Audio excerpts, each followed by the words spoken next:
All right, so our next presenter is going to be Penelope.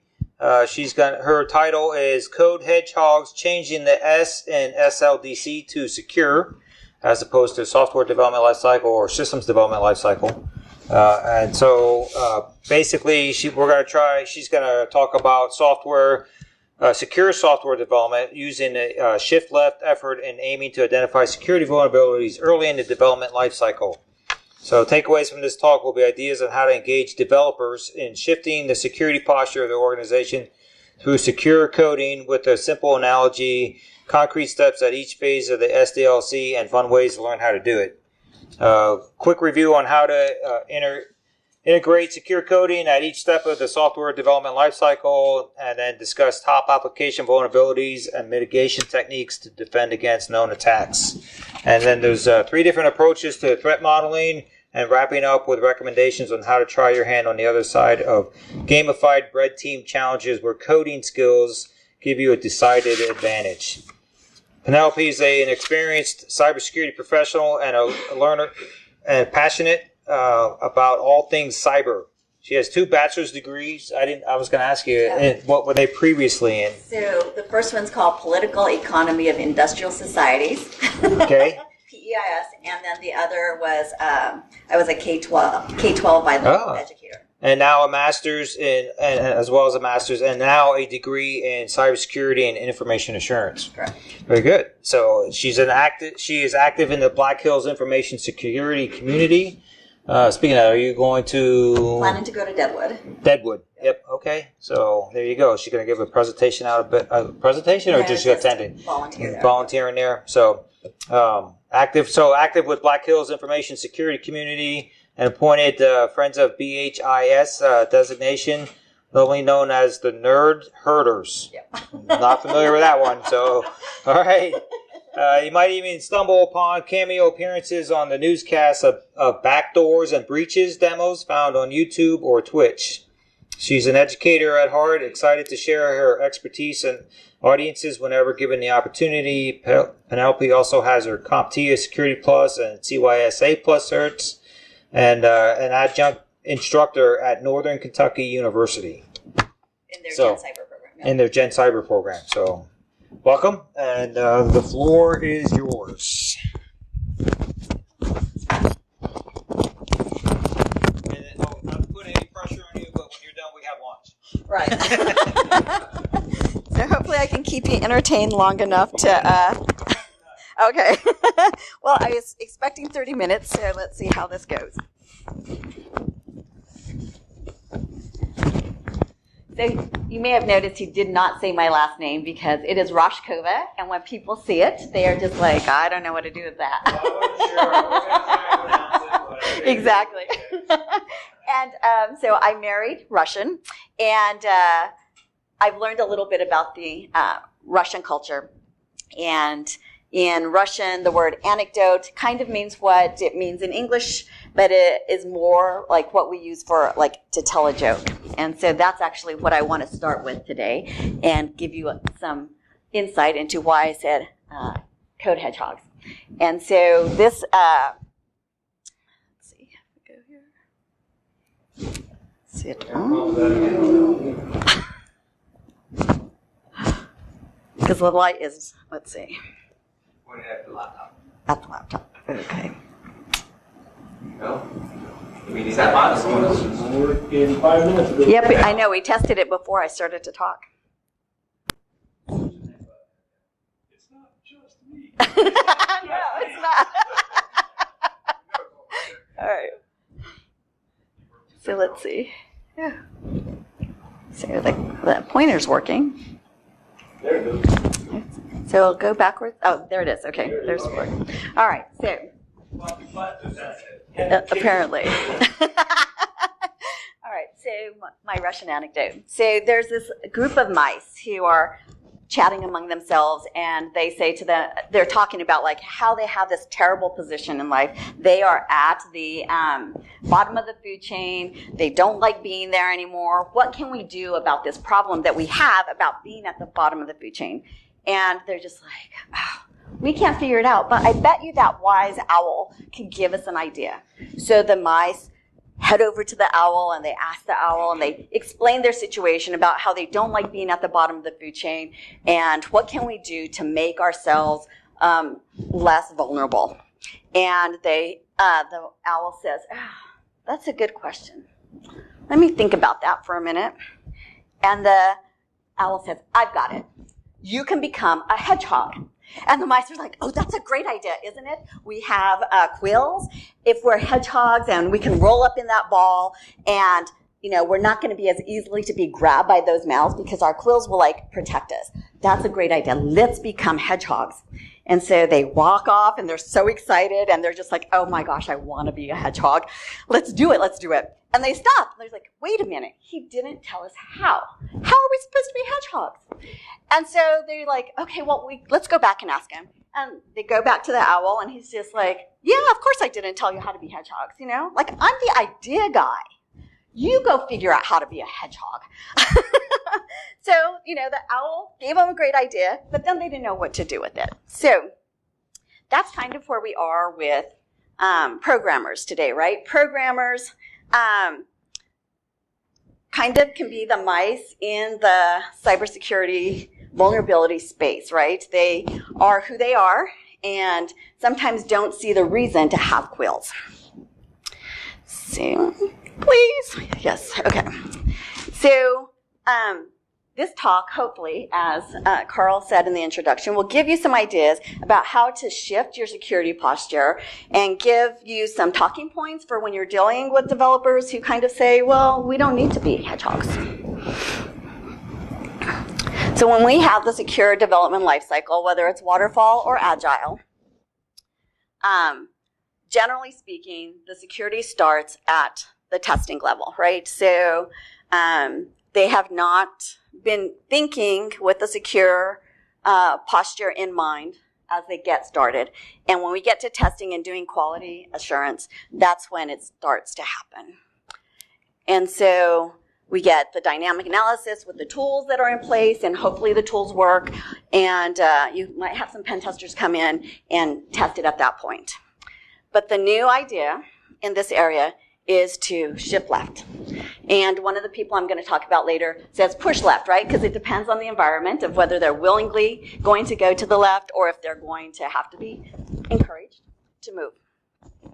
But we can start at the beginning, and we can look at our documentation that we have in place that is probably in your risk and governance and figure out how to start this project with the planning to begin with.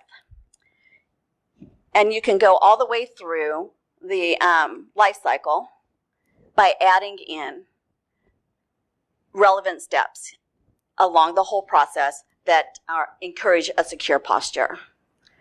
And so that by the time you get to that testing, that quality assurance level, you've already been thinking about it. And the thing is, when you start early, then it's more cost effective, both in terms of time and money.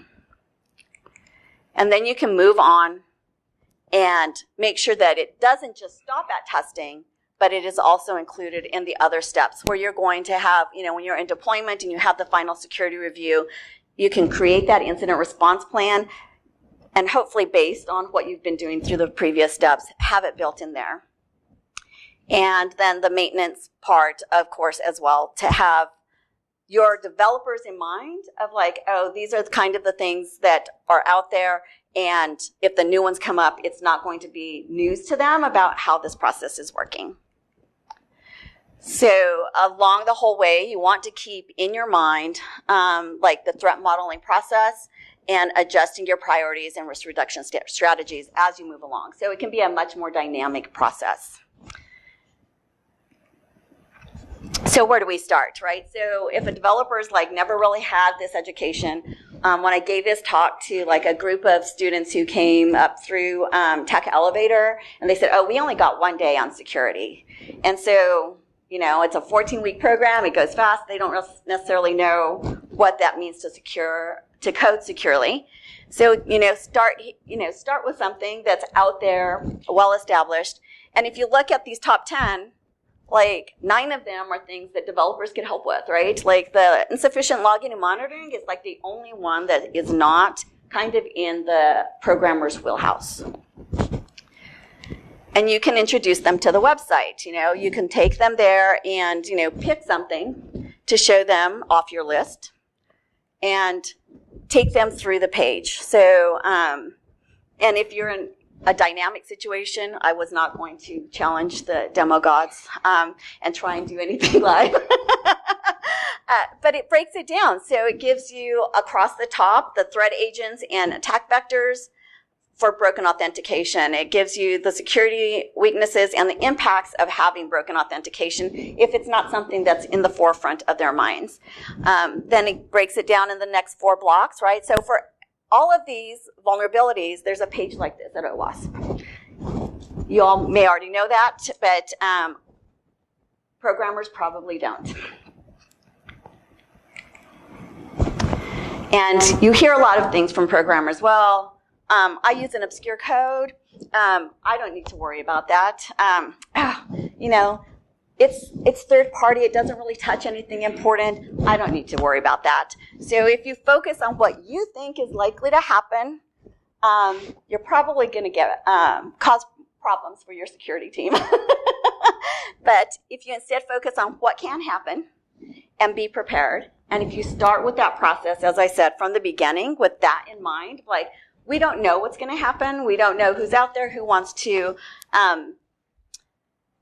attack us. Then we need to think about what can happen and not what's likely to happen. So the most common vulnerabilities exploited during pen testing are here. So I got into cybersecurity because I was coaching my son's Cyber Patriot team. Oh, did I? Okay. So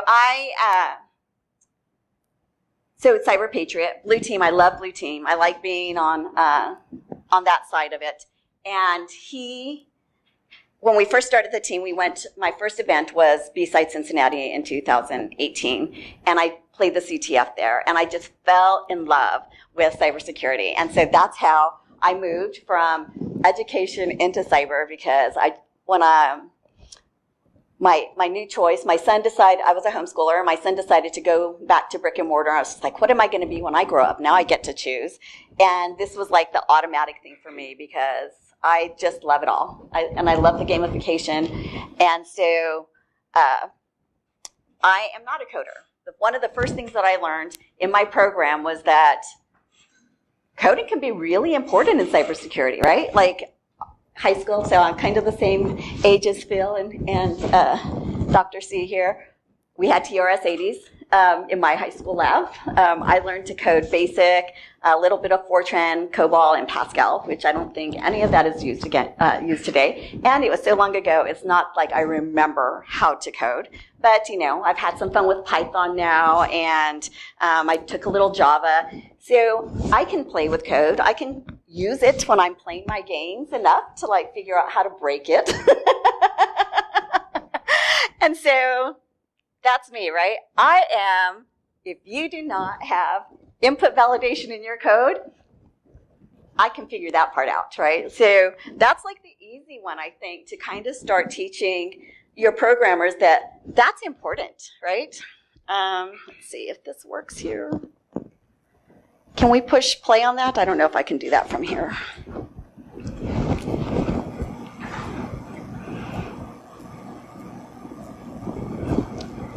The square. You guess which spot that goes? The square. That's right. It goes in the square. Yes. And how about this rectangle? That one Also the square. goes in there too. Yeah.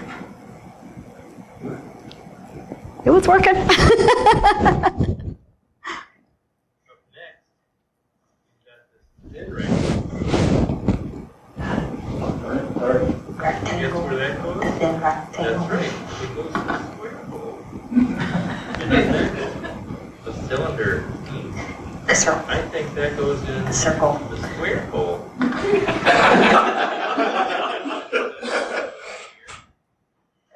a slot that would fit The semicircle. semicircle? The semicircle. That's right. It's the square hole. Triangle. right. Triangle. That's right. We have the arch. Arch. Arch. You guessed it. Orange. It goes in the square form. I know how to do that. I don't know how to code, but I can figure out what to put into those forms when I'm on a web app and figure out how to break in. I'm still at the point where I don't necessarily know what to do on the other side, but I can get some access, right? So I think this is a great thing to show your coders, right? What are the people on the outside going to do when you put a form out on your web app and you didn't do input validation because you're going to oh, they know how to read directions. It says to put this in, right? Right. Well, maybe the regular user is going to put things where you want to, but your pen tester's not going to do that. Your script kiddies aren't going to do that. And it's not secure, right? And if it's someone more malicious than that, you definitely don't want them going in that way.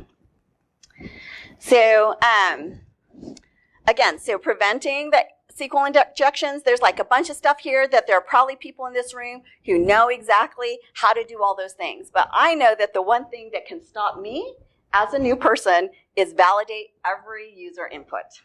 And I think that's a great place to start. And I think this is a place where you can show programmers that it's important to improve your security posture. You can also introduce them to MITRE. So my college program didn't teach me about MITRE. I did it as a special project in my program, right? But if even cybersecurity professionals in a good program, I was in a Anyway, the NSA approved education program, right? MITRE never came up in a single one of my classes, and I kept coming to these events, right? And I would hear about it, and I was just so I want to thank you out here who have been doing it for teaching me what I wasn't learning at school, and I learned about MITRE by coming to these talks, right? So if I'm not learning it in a cybersecurity program that's approved by the NSA, your programmers probably aren't. So you could introduce it to them, and you can say, look, these are things that can happen, introduced during the design phase, or these are the things that are introduced during implementation. Or if they're taught a specific code, and you can send them and say, these are the vulnerabilities that might be there if you're using C or Java or PHP, right? There's a lot of PHP out there. And so you have a way to introduce them to things that they might not have been thinking about. In my experience, when I've talked to those tech elevator people, it's not that they're not interested. It's just oh, we didn't know. So let's know.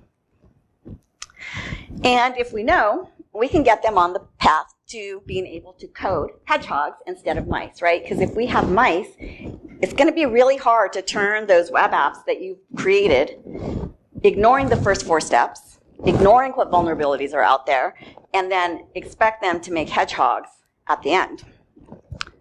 So you can introduce them to the idea of threat modeling. My favorite explanation of the vulnerability versus threat explanation, because I had lots of that for sure in my classes, right? But a very simple way to help keep it clear in your head for me is the threat is from the outside. The threat is the thing that is outside of the system, and the vulnerability is the weakness within. And then risk is the intersection of the two. So I think when people can look at it from that way without all of the long explanations of, oh, this is a threat, blah, blah, blah. I can't even remember what those classroom ones were, but I know it was a lot of words. But that has really helped me. When I first heard that explanation, it's just oh, it's suddenly clear. So let's make it as simple as possible for them to kind of understand what are the things we're looking at. So then we know what hopefully we have some ideas from the things that we just discussed, what some of the vulnerabilities, the internal things are that could be weaknesses of what we are coding. And then let's give them some insight into what the what the threats could be. So it could be attacker-centric, right? Do you work somewhere where Industrial espionage can be a problem. Do you work somewhere that you're somewhere in the supply line that it could be like, classic espionage, that they might want to use your third party to access something that's a little more classified or up the international food chain. Software centric, again, so we talked about like what are the platforms, what are the components of the application that you're building, and have a sense of like what are the weaknesses in your components. And then asset centric. Do you have PII in there that people want to get access to? Do you have state secrets that, somewhere down the food chain, like that you could get access to? And so giving them a sense of like, these are the thoughts that are going through the attacker's minds and what comes up to the surface for what you are creating. So it gives them the background to understand that, how do I identify the known vulnerabilities, the threats? How do I understand these risks? And then they can go on and like start deciding like what security controls besides input validation, right? Which should just be automatic, that they should put into place. How do you prioritize those risks within your organization, right? That's not just, the conversations, kind of like what Micah was talking about. I don't know if Dr. C knew what I was going to really be talking about because I just sent him my slides, but I love serendipity, right? It's just like, oh my gosh, like my talk I think is going to make so much more sense coming after Micah. I could not have planned this better. Thank you so much. And he was blessed, right? He had somebody in his organization who was a security person who had that web app background. One of my compatriots who is a strong technical cybersecurity person took a job recently, and he's been there a month, and he's like not like loving it, and he's just like, couldn't you have done this talk a month ago? Because if you would have been talking about the fact that to be a really great web app security person, you should probably have had some development experience first, before you try to be that person. And he's a great technical cybersecurity person, but he's not a developer, and he's struggling. So, building up our developers, I think, for our need in cybersecurity to get those people already coming in with a secure posture mindset will give us a pipeline to bring in better cybersecurity people for the app side. So, and if you have those people who already understand the development side and we train them in the cybersecurity side, the prioritizing risk and creating a risk reduction strategy are going to be a lot, they're not going to be easy ever, right? But hopefully a little smoother. So the considerations we want to take into effect are, the technologies leveraged by the application, the client-side databases that people might want to be trying to gain access to, REST, the native programming languages of the app, and the integrations. Again, what third parties are going to be attaching to us. And then we want to look at the risks that are non-technical, the loss in terms of time, if you have to rewrite it to make it secure, the loss of, from a branding standpoint or a reputation standpoint, if something goes wrong. We have the theft that we talked about, which could be the monetary or it could be the information, whether it's secrets or personal, the PII. And then again, the delays, right? It's going to be a lot easier to move through the development process and build it in than it is if you have to go back and try and turn your mouse into a hedgehog. So I think, from a business standpoint, it makes sense to train these people early on to have security built in. So then again, the hows, right? How do I build secure coding skills? So let's say that they come out of Tech Elevator and then what, right? Because they got there one day in class. And even if you're in a 4-year university, if you're going down a certain track, there's not necessarily going to be cybersecurity built into your program. So they're a great talk. So again, I love serendipity. When I was writing this talk originally, I did it for the Women Who Code. This popped into my feed, right? This DevSecCon 24 hours around the world. They broke it up into the 3 segments of North America, Europe, and then like the Japan, Australia timeframe. And so around the clock, you had experts from around the world available to you. And it was great. And this was my favorite one here, right? Because again, I like the gamification. So I recommend to everybody go spend your 20 minutes with Rosemary Wang and play I Spy, an insecure delivery pipeline. And it doesn't have to be dry, right? It can be fun. So if you want something a little more dry, you can go to Bright Talk also and do those searches there, and you're going to find, like the salespeople who are trying to sell their products. They'll also have it, and you can learn from them too, right? You don't have to buy products to learn how to utilize the methodologies. So it's easy to find talks. You can find blogs. So this is Tanya Janka, and I don't know if I'm saying her name right. And I joke that, I don't recommend her just because she has the same color hair that I do, but she's awesome. And if you can, I'm not sure if you can read it here, but, so she starts here, like this bottom one is pushing left. So she's the one who says, and she works in the environment, so she probably knows better than I that you have to push left. And it starts with part 1, and she has like 5 parts, I think, of just the pushing left part. She has up here URL parameters. Whatever it is that you're looking for. It has safe dependencies. So she has, right here we have 12. She has 2 pages of blog posts, and she is from We Hack Purple. And she created that organization. And so right here at just one website, you can get 24 mini tutorials on how to become a better, more secure coder. And then there's my favorite part, right? The games. So again, at the same time that I was like writing this is my first experience with this company. And so I was attending virtually the Way West conference, and they had a CTF there for coding. And I played it a little bit. And again, like I think if I'd been a developer or coder, I would have done much better in it. But I loved it, right? So, and when I went in there, what they do is they give you these blocks of code, and they mark a few of them. They say, which piece is the one that is insecure? And so you pick that one. I actually got a couple right.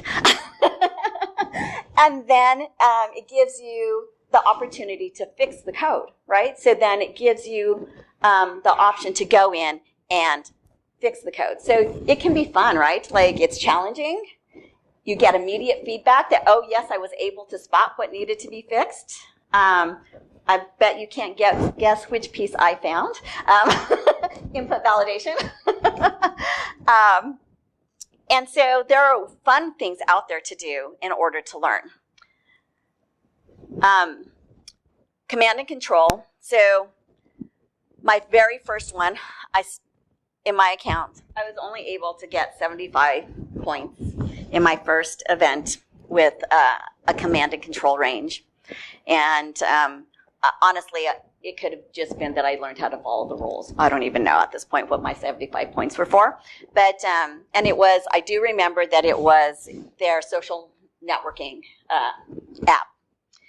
And so over time, so we can learn, even I can learn, not being a developer, how to improve. So this is my most recent score, right? I think it probably goes to 12,000 or something, but I'm really proud of my 3770 compared to my 75, that I can learn how to break the web apps, right? So again, I'm not the developer, but I can learn more easily how to break the web applications. So if you're a developer, if you wanted to go to the red team side, you're probably going to be way awesome because you're going to know what other things you can be compromising that I don't know because I'm not on that side of it. And it's also, if you're going to stay on the development side or do the blue team side, then you know what people are using. to get into you. And so BHIS actually buys the command and control when they retire.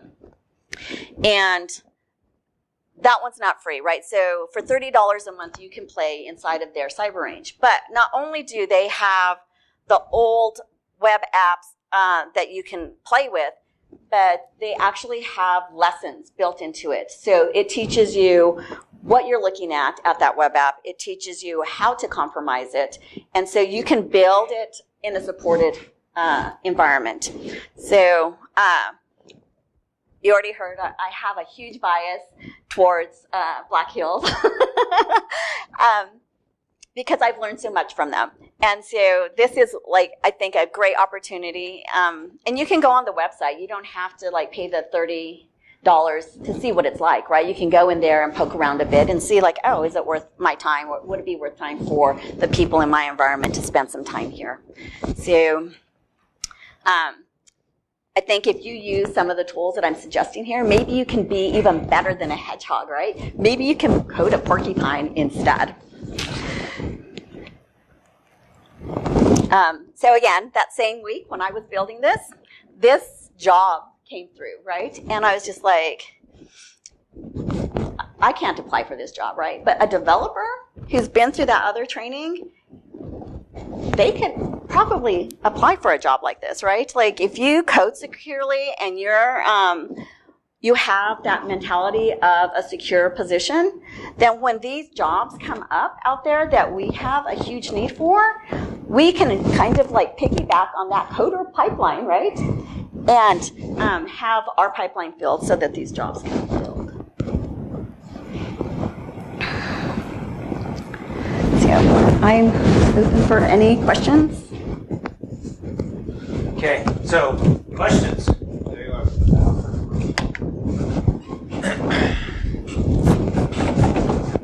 Anybody have any questions? Be back here. You were talking, when you're talking about scenarios, are you focusing on like all case scenarios or just worst case scenarios? When I'm like for the developers, Yeah. I think that they should focus on all scenarios, right? And then there's always time and money, and there's the balance, right? Because that's where you get the pushback, right? But I think that and I didn't mention back when I was going through the slides, but I think that if you can have a system where the posture and the mentality is already, I want to secure code securely, then you're going to be able to broaden that a little more easily, right? Because it's going to be already within their bandwidth, right? Like, so if some of the input validation is just automatic and they're doing that, then that gives you room to like add something more, right? And it's also going to save time, again, when the person who's doing it's a big enough company and you have that specialized person who's going through and saying, you missed this, right? And not having to have it be sent back. So I think if you have that mentality, it's easier to do more than if you're starting from zero. Any other questions? We got any online? No, we do not. No, not yet? Okay. So I have some stories that obviously through my many years of cyber experience, coding, hacking, pen testing, all that good stuff. I've been doing this for over 30 years. So one of the stories when you talk about secure, oh, by the way, I love that video. That was great. All those different things going into square block. Yeah, that's right. But one of those things, right, when I talk to developers through some of the stuff that I've been dealing with in the past is that, a great example is the zip code field, right? So you ask them, okay, put in the zip code. So they design it, right? They don't do any of the input testing or validation or any of that kind of stuff. And so you put in 45431, the area code here in the area.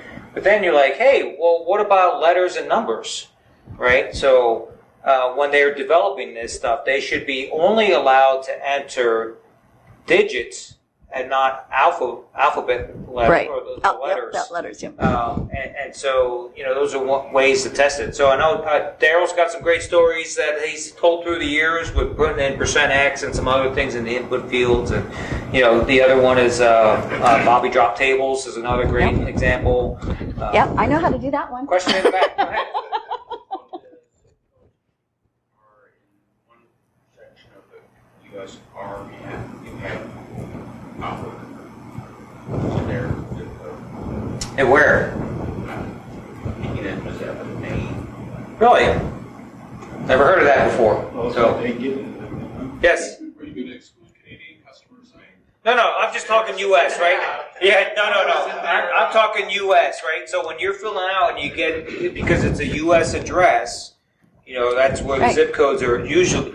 I mean, that's the, now expanding out into the international, well, that's a different requirement. But again, right, based on that input, or even phone numbers, right? How many times you fill out a form and you type in, extra characters in there. They're getting better about it because now it rejects it. It says digits only. You can't even put in the parentheses for the area code and the little hyphen for between that.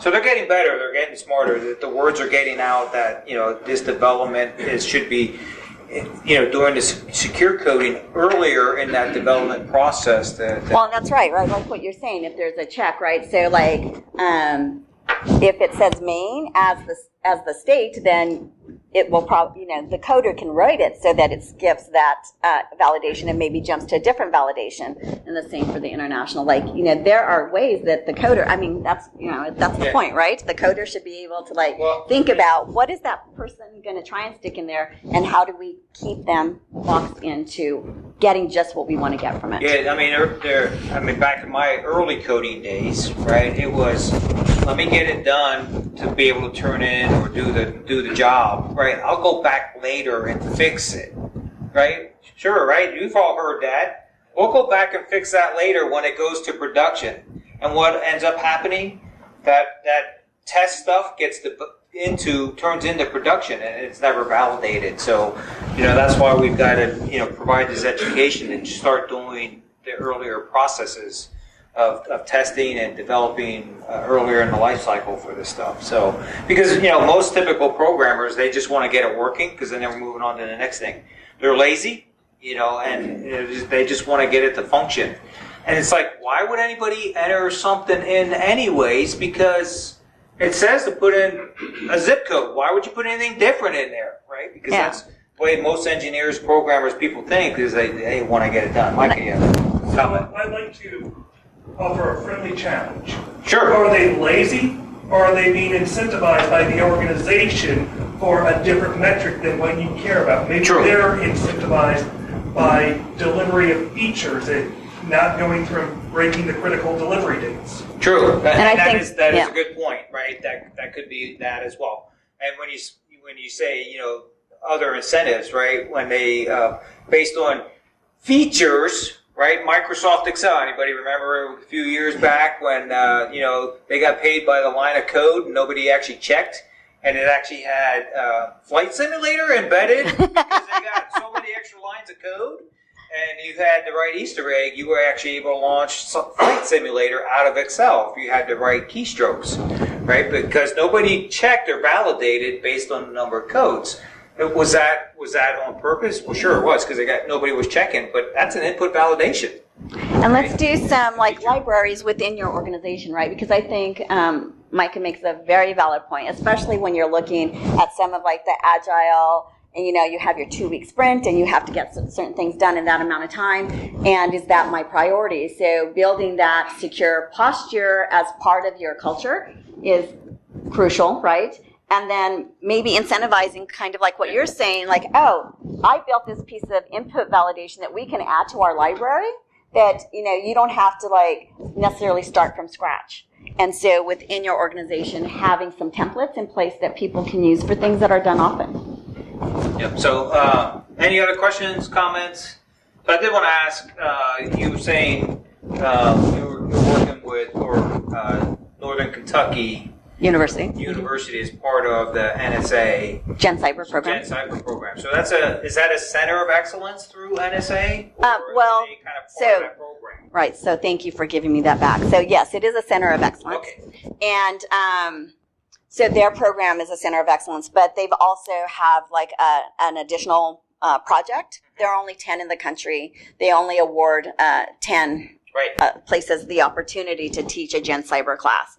And so Dr. Anker, and he lets you just say Dr. Anker because his last name's harder to say than mine. So it is a long last name that starts with a CH. Chatapati, maybe. He was able to win one of the contracts to do the Gen Cyber, and he spent 2 weeks teaching high school teachers cybersecurity so that they can get it into their classrooms and hopefully get that idea of like, oh, this might be a fun thing or to do when I grow up for the high school students. And it was a whole range. You did not have to be a computer science teacher. We had some generalists. Starting down like from the 5th grade, and we had like a chemistry teacher and a history teacher. And so we talked to them about like, well, how can you talk about cybersecurity in the classroom depending on what your area is?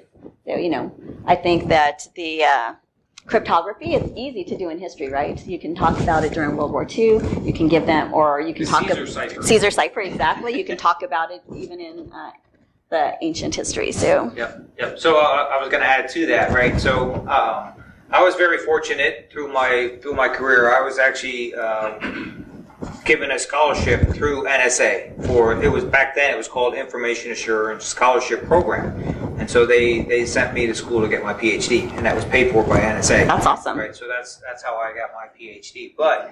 They've kind of changed the name. It's still available right now through other various institutions, and they're now farmed it out to the universities where they have this center of excellence. And so that scholarship is still available for your. And they've actually moved it down. It used to be master's, PhD, but now they also do it for bachelors, and they're trying to get it pushed down to the high school levels as well. So, but it's now the cybersecurity scholarship program. But if you go out to NSA's website, they have all the educational institutions that are associated with centers of excellence that are funded by NSA to teach cybersecurity and get enrolled in those programs. So if you know folks that are trying to get educated, looking for extra help or assistance, a lot of times what they do is if you accept that scholarship, you'll have a job on the other end working for a government entity where they help place you to actually then pay back some of that scholarship money. But you're doing work in cybersecurity, right? You get your degree, they pay for it, and then you go, and then they give you a job. I'm like, I mean, how often do you get to do that kind of stuff? So that's awesome. It's really a great program. So I am a beneficiary of that, and so one of the things that I try to do is actually also promote that because one of the clauses, so to speak, was to help advertise or promote, right, the NSA scholarship programs. So there are a lot of institutions. It's grown quite a bit over the last few years with NSA, and I didn't realize Northern Kentucky was one of them. So yeah, and the Cyber Academy at Muscatatuck is where I went, and it's I've been out to Muscatatuck. Yeah, that's nice. The cyber range out there. Yep. I was there before it became that, but then they were making that transition. So that's pretty neat. Where you get to go test some IoT stuff. So there's a nice IoT range out there in Indiana. So that's pretty neat. So if you get a chance to do that. The other thing I was going to mention. So you were talking about the NICE initiative. I don't know if anybody's familiar with that. National Initiative for Cybersecurity Education. Right, that's sponsored by NIST, right? So they put out all this academia stuff. They work with the various educational institutions, right, and try and help form relationships between the universities and the businesses and stuff like that to help promote cybersecurity education. So that's another avenue. If you go to NIST, look at NICE. National Initiative for Cybersecurity Education, along with NSA. So that's another avenue to look for like scholarships for people trying to get, bachelor's, master's, PhDs in cybersecurity, and then also they help partner with them placement afterwards for education. So it's here in Dayton, we got Wright State and UD. and they also have cybers. I was adjunct over at Wright State. They have a 4+1 program where you go in your senior year, start taking classes for your master's. You do the 4+1, and then you come out with a master's in cybersecurity. So they have a pretty good program. So you only have 5 years versus 6 for a master's in cybersecurity. So your undergrad will be computer science, computer engineering, something of that nature, and then your master's would be focused on cybersecurity. UD does more of the information management type, or the business side of the house. So that's kind of the relationship between UD and Wright State here in the Dayton area for academia. So, yes, go ahead, Matt. Sinclair. Oh yeah, and Sinclair, thank you. And Sinclair, they do a lot of early entry level stuff. They help with the associates and doing certifications. They work with the various working employee. So a lot of their other classes are geared towards the working person. So they're either online or at night. So you can work towards getting either your certification or your associates, and then transfer to Ohio State, Wright State, UD, University of Cincinnati, Kentucky. Now, so a lot of educational opportunities. But this is stuff that is very critical, and hopefully as you continue to do this, because you started in education, right? Transitioned into the cyber field. Right, but these are different avenues that you can use to help with that whole education. And there are more programs coming out that are targeted at them. Like NKU has just recently added, I don't think it goes live until October. You can start your certification process there, and then you can work towards your master's once it goes live in October. Yep. So, all right, anybody? Yes, go ahead. Isn't there an information assurance course? And I was thinking of Cedarville or someplace. Yes, Cedarville is part of. They are one of the. They were. I did a NICE conference with NIST a few years ago in Cedarville. Yes, they did have some classes down there that were part of the. I think it was associated more with NICE, not necessarily NSA.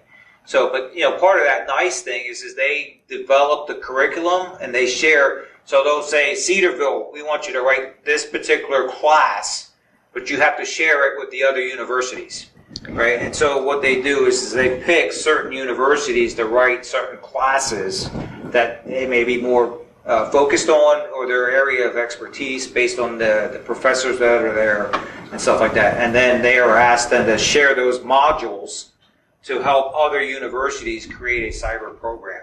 So yes, thank you for that. And I think that's the way the Gen Cyber is kind of set up that way as well. So like the curriculum that we wrote for that 2 weeks, we provide lesson plans to NSA so that they can put them out on their website. So that's teachers have access to it. NSA, and then they farm it out to the appropriate universities and institutions and stuff like that. So. And also, I saw where Sinclair offers a logistics over the base. It's like a background, even to get into logistics. Logistics one? Yeah. Oh, okay. But are they even considering cyber? Because why would you purchase something that's not secure? Right. So, yeah, logistics is huge. I mean, we've seen that back in December. With supply chain, right? With supply chain, that's a huge issue, right? Because if you're purchasing stuff that is not secure, that can be a challenge too. And they're supposedly trusted, supply. So, refresh me, SolarWinds, right? Yep. So the SolarWinds hack, they were, how many locations did they get into? Because that was a trusted source supply, right, that we thought was all safe, and come to find out they were vulnerable all these years, or for quite a while. So, all good stuff. Anything else? Any questions? All right, Penelope, thank you. Great job. Thank you.